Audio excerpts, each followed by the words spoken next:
Your wife is seeing my husband. I looked up from my coffee. A woman had slid into the booth across from me at the diner on Colfax Avenue in Denver. And she said those words like she was commenting on the weather. My name is Gabriel.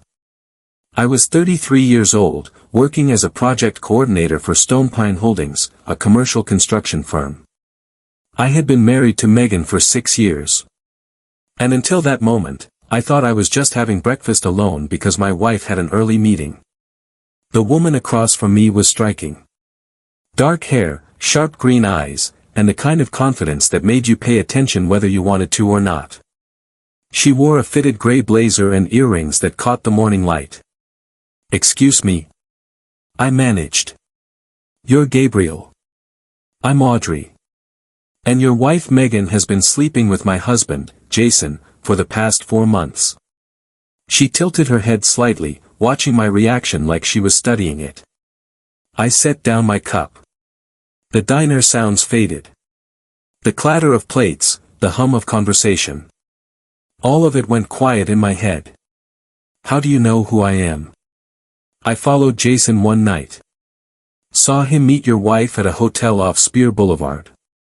I got curious, started digging, found out who she was, found out who you were. She shrugged. It wasn't hard. I sat there processing. 4 months. That was around the time Megan started working late. Around the time she stopped asking about my day, around the time I started feeling like a roommate instead of a husband. Why are you telling me this? Audrey leaned back, crossing her arms. Because I'm done pretending. Jason thinks I don't know. Your wife probably thinks you don't either. I figured you deserve the truth same as me. I didn't know what to say. Part of me wanted to argue, to defend Megan, to call this woman crazy. But there was another part, a quieter part, that had been whispering doubts for weeks now, months maybe. Audrey reached into her purse and pulled out her phone. She slid it across the table. On the screen was a photo. Megan and a man I didn't recognize standing close outside a parking garage. His hand was on her lower back. Her head was tilted toward him, laughing. My stomach dropped. That's Jason, Audrey said. I stared at the photo for a long time. Then I pushed the phone back toward her. I'm sorry, I said quietly. Not to her specifically, maybe to myself. Audrey studied me for a moment. Then she smiled just slightly. Don't be sorry yet. The night's still young. The signs had been there. I just hadn't wanted to see them. I met Megan when we were both 25. She worked at a marketing firm downtown, and I was just starting out at Stonepine. We met at a mutual friend's birthday party, talked for hours on a rooftop patio, and exchanged numbers before the night ended. Within a year, we were engaged. Within 2, we were married. The early years were good. We traveled when we could afford it. We talked about having kids someday. We built routines, inside jokes, a life. But somewhere along the way, things shifted. I couldn't pinpoint when exactly. Maybe it was after she got promoted and started traveling more for work. Maybe it was after I got passed over for a management position and came home frustrated more often than not. Maybe it was both. She became distant. Not cold exactly, just absent. Even when she was in the room, she wasn't really there. I asked her once if something was wrong. She said she was just stressed. I believed her because I wanted to. The late nights became more frequent. The texts she answered in the other room. The way she turned her phone face down on the counter. I noticed all of it and I explained all of it away. I tried harder. I planned dates she was too tired to go on. I bought flowers she barely acknowledged. I suggested couples counseling and she said we didn't need it. That every marriage had rough patches. I wanted to believe her. Looking back, I think I knew, not consciously, but somewhere deep down, I knew the woman I married had already left.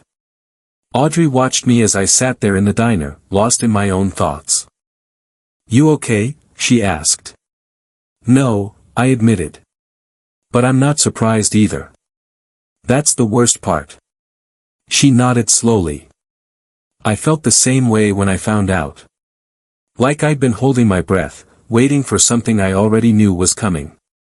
How long have you and Jason been married? 8 years. We have a daughter. She's 5. Her jaw tightened slightly. That's the part that kills me. I didn't have kids with Megan. We had talked about it, but she always said the timing wasn't right. Now I understood why. What are you going to do? I asked. Audrey looked at me with something between mischief and resolve. That depends on you. I raised an eyebrow. On me? She leaned forward, her voice dropping just slightly. Forget her. Go out with me tonight. I blinked. What? She smirked. You heard me. I should have said no. That would have been the rational thing to do, the responsible thing. I should have gone home, confronted Megan, demanded answers. I should have called a lawyer, started thinking about next steps, processed the betrayal like a reasonable adult. Instead, I said yes. Maybe it was the shock. Maybe it was the anger that hadn't quite surfaced yet. Maybe it was the way Audrey looked at me like I was worth looking at. Something Megan hadn't done in a long time. Yes, I said. Why not? Audrey's smirk softened into something closer to a real smile. Good. Meet me at the Velvet Room on Larimer Street. 8 o'clock. She stood up, dropped a $10 bill on the table for my coffee, and walked out of the diner without looking back. I sat there for another 20 minutes staring at the empty seat across from me. When I finally left, I didn't go to work. I called in sick, something I almost never did. I drove around the city for hours thinking about Megan, about our marriage, about all the times I had felt something was wrong and convinced myself I was imagining it. By the time I got home, Megan had already left for the day. Her car was gone and the house was quiet. I walked through the rooms like a stranger, looking at photos on the walls, at the furniture we had picked out together, at the life we had built. It all felt hollow now. I found myself in the bedroom standing in front of her closet. I didn't know what I was looking for. Evidence, maybe. Something that would confirm what Audrey had told me or prove it was all a mistake. I found it in a shoe box on the top shelf. Receipts from hotels I had never been to. A card with a handwritten note that said, "Counting the days until I see you again." No signature, just the initial J. I sat down on the edge of the bed and stared at the card for a long time. For months, maybe longer. All those nights I thought she was working late. All those weekends she said she had to travel for a conference. All those times she told me I was being paranoid when I asked if everything was okay. Lies. Every single one. I put the card back in the box. I put the box back on the shelf. And I got ready for my date with Audrey. I didn't feel guilty. That surprised me. I thought I would feel something, some sense of betrayal to my own vows, but my vows had already been broken. Not by me. At 7:30, I got in my car and drove downtown. The city lights reflected off the wet pavement from an earlier rain. I found parking a block from the Velvet Room and walked the rest of the way. Audrey was already waiting outside and she looked like the beginning of something new. The Velvet Room was a cocktail bar with dim lighting and jazz playing softly in the background. Audrey had chosen a booth in the back corner away from the crowd. She had changed since the diner. Now she wore a black dress that showed she had put thought into this evening. Her hair was down, falling past her shoulders. "You came," she said as I slid into the seat across from her. "Did you think I wouldn't? I thought there was a chance you'd go home and do the noble thing. Confront your wife, have the hard conversation." She raised her glass slightly. "I'm glad you didn't." A waiter came by and I ordered a whiskey neat.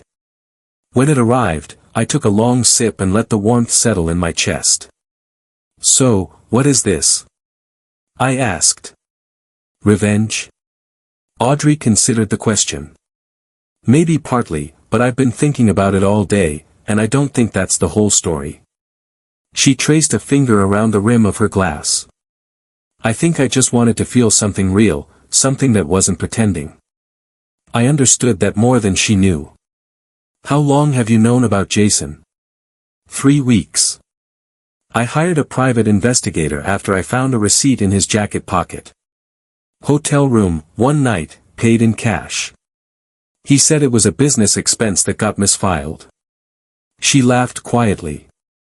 I wanted to believe him, but I didn't. And you've been sitting on it this whole time? I had to figure out what I wanted to do. Screaming at him felt pointless. Filing for divorce without a plan felt reckless. So, I waited, gathered information, and then I found out about you. She looked at me with an expression I couldn't quite read. I watched you for a couple of days before I approached you. You seemed like a decent guy, someone who didn't deserve what was happening to him. You could have just sent me an anonymous message. I could have. She shrugged. But where's the fun in that? Despite everything, I laughed. It felt strange to laugh given what I had learned that morning, but it also felt good, like pressure releasing from somewhere deep inside. We talked for hours about our marriages, about how we had each ended up here, about all the small compromises and quiet disappointments that had accumulated over the years.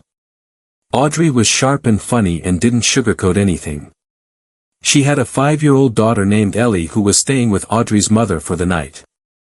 She's the reason I haven't left yet, Audrey admitted. I keep telling myself I need to have everything in order first. The finances, the custody arrangement, a place to live. But honestly, I think I've just been scared. Of what? Of being alone, of failing, of admitting that I wasted 8 years on someone who didn't love me the way I thought he did. I nodded slowly. I get that. She reached across the table and touched my hand, just briefly, but it was the first time someone had touched me with intention in months. You don't seem like the kind of guy who wastes time, she said. I'm not sure what kind of guy I am anymore. Maybe that's the point. She smiled. Maybe tonight we get to figure it out. The waiter came by with the check. Audrey paid before I could reach for my wallet. I didn't argue. We left the bar around 11 o'clock and walked through the streets of downtown Denver. The air was cool and the city had that late-night quiet that made everything feel more intimate. We passed closed storefronts and glowing restaurant windows, talking about nothing in particular and everything at once. At some point, I realized I hadn't thought about Megan in over an hour. That felt significant. Can I ask you something? Audrey said. Sure. When did you stop being happy? I didn't answer right away. I wanted to give her something honest, not just the first thing that came to mind. I don't think it was one moment, I said finally. It was gradual, like the temperature dropping so slowly you don't notice until you're freezing. She nodded. That's exactly what it was like for me, too. Jason and I used to be good together. Or at least I thought we were. But somewhere along the way, I became more of a convenience than a partner. Someone to watch Ellie while he worked late, someone to manage the house while he traveled, someone to be there when he needed something, and invisible when he didn't. Did you ever confront him about it? Once, about a year ago, I told him I felt neglected, that I needed more from him. He apologized, promised to do better, and things improved for maybe a month. Then it went right back to how it was. She paused. I think that was worse than if he had just stayed distant. The hope followed by the disappointment. It wore me down. I thought about all the times I had tried with Megan. The dates she canceled. The conversations she cut short. The way she always seemed to have somewhere else to be. I keep asking myself what I did wrong, I said.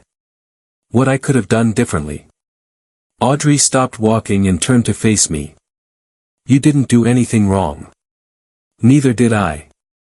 They made choices, bad ones, and we're the ones left dealing with the consequences. She was right. I knew she was right, but it was hard to let go of the guilt. My marriage is over, I said. Not as a question, as a fact I was finally accepting out loud. Mine, too. We stood there on the sidewalk. Two strangers who had become something else in the span of a single day. The city hummed around us, indifferent to our small heartbreaks. What now? I asked. Audrey smiled. Now we stop being sad about people who don't deserve our sadness. She took my hand and started walking again. I didn't pull away. We ended up at a late-night diner near Union Station, not unlike the one where we had met that morning, but different enough that it felt like a fresh start. We ordered coffee and pie and sat across from each other in a vinyl booth. You know what I like about you? Audrey said. What? You haven't tried to fix anything. You haven't told me it's going to be okay or that I should forgive Jason or any of that nonsense. You just listened. Listening seemed like the right move. It was. She took a bite of her pie. Most men don't know how to do that. I thought about what she said, about what kind of man I wanted to be going forward. Not the kind who ignored problems until they exploded. Not the kind who stayed in a broken situation out of fear. Someone better. Someone who paid attention. We stayed at the diner until almost 2 a.m. The conversation never lagged. We talked about our childhoods, our dreams, the things we had given up, and the things we still wanted. Audrey grew up in Fort Collins, moved to Denver for college, and never left. She worked as an interior designer for a firm downtown and loved her job even when the hours were brutal. Ellie is my whole world, she said. Whatever happens with Jason, I need to make sure she's okay. You will, I said. That's obvious just from hearing you talk about her. She smiled at that and something in her expression softened. By the time we left the diner, the streets were empty. I walked her to her car, parked a few blocks away. We stood there in the yellow glow of a streetlight, neither of us wanting to say goodbye. This was unexpected, Audrey said. Which part? All of it. She laughed. I went into this morning planning to blow up your life and mine. I didn't expect to actually like you. I didn't expect to like you either. She stepped closer. So, what do we do about that? I looked at her. This woman I had known for less than 24 hours who had turned everything upside down. She was beautiful and complicated and carried her own wounds. But there was something alive in her that Megan had lost years ago. I think we see where this goes, I said. She smiled. I was hoping you'd say that. She kissed me then, soft and deliberate. When she pulled back, her eyes were bright. Call me tomorrow, she said. After you deal with things at home. I will. She got in her car and drove away. I stood there for a while, watching her taillights disappear around a corner. Then I walked back to my own car and drove home through the empty streets. Megan was asleep when I got there. I stood in the doorway of our bedroom and looked at her for a long time. The woman I had married, the woman I had loved, the woman who had chosen someone else. I didn't feel angry. I didn't feel sad. I just felt done. The next morning, I told her I knew. I didn't yell. I didn't accuse. I just laid out the facts and watched her face go pale. Gabriel, I can explain. Don't, I said. I don't need an explanation. I need a divorce. She tried to argue. She cried. She said it was a mistake. That it meant nothing. That she still loved me. But I had heard enough lies to last a lifetime. I packed a bag, called a lawyer my coworker had recommended, and left. I stayed in a hotel that first week. It was small and impersonal, but it was mine. No pretending. No waiting for someone who had already left. Audrey and I met for coffee 3 days after that first night. Then dinner, then a walk through City Park on a Sunday afternoon, while Ellie chased pigeons and laughed like only children can. I wasn't rushing anything, neither was she. But something was building between us, slow and steady, like a house being constructed on solid ground. "Thank you," I told her one evening as we sat on her back porch watching the sunset. "For what?" "For telling me the truth when you could have stayed silent." She leaned her head against my shoulder. "You deserve the truth." We both did. The divorce was finalized 4 months later. Megan fought it at first, then stopped when her lawyer told her she didn't have a leg to stand on. The evidence of her affair was clear, and she knew it. I saw her one last time at the courthouse after the judge signed the papers. She looked tired, thinner than before. The confidence I used to admire had been replaced by something hollow. "I hope you're happy with her," she said. The words were bitter, but her voice was flat. "I am." She flinched. I think she expected me to fall apart when she left, to beg her to come back, to prove that she still had power over me. But I had moved on, and that truth hit her harder than any argument ever could. Jason didn't fare much better. Audrey filed for divorce the same week I filed mine. He tried to reconcile, showed up at her door with flowers and apologies, but she had already made her decision. The custody arrangement gave her primary care of Ellie and Jason got weekends. I heard later that his reputation at work suffered after word got out about the affair. Denver wasn't a small town, but certain circles talked. He lost a promotion he had been counting on. His friends stopped inviting him to things. The life he thought he had was crumbling around him. Megan's situation was similar. The marketing firm she worked for had a strict policy about workplace conduct. And apparently Jason wasn't the only coworker she had gotten involved with. When the pattern emerged, her position became untenable. She resigned before they could fire her.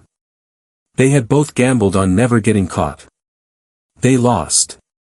A year after that morning in the diner, Audrey and I moved in together. A small house in a quiet neighborhood with a backyard for Ellie to play in. It wasn't fancy, but it was ours. Some nights we would sit on the porch after Ellie went to bed, talking about everything and nothing. Other nights, we didn't talk at all. We just sat together, comfortable in the silence. I thought about how different my life had become. A year ago, I was trapped in a marriage that had already ended, just too afraid to admit it. Now I had someone who saw me, who chose me, who made me feel like I mattered. Ellie started calling me Gabe. Then a few months later, she asked if I could be her other dad. I looked at Audrey and she nodded with tears in her eyes. "Yeah," I said to Ellie. "I'd like that." Work was good. I had gotten the promotion I had been passed over for before, and the extra responsibility suited me. I was building something, not just at the office, but in my life. One evening, Audrey found me standing at the kitchen window, watching the sunset paint the mountains orange and pink. "What are you thinking about?" she asked. "Just how strange life is. How the worst day of my life turned into the best thing that ever happened to me." She wrapped her arms around me from behind. "Sometimes the door you didn't want to open is the one that leads you home." I turned and kissed her. And in that moment, everything felt exactly as it should. I had spent years trying to hold on to something that was already gone. The day I let go was the day I finally started to live.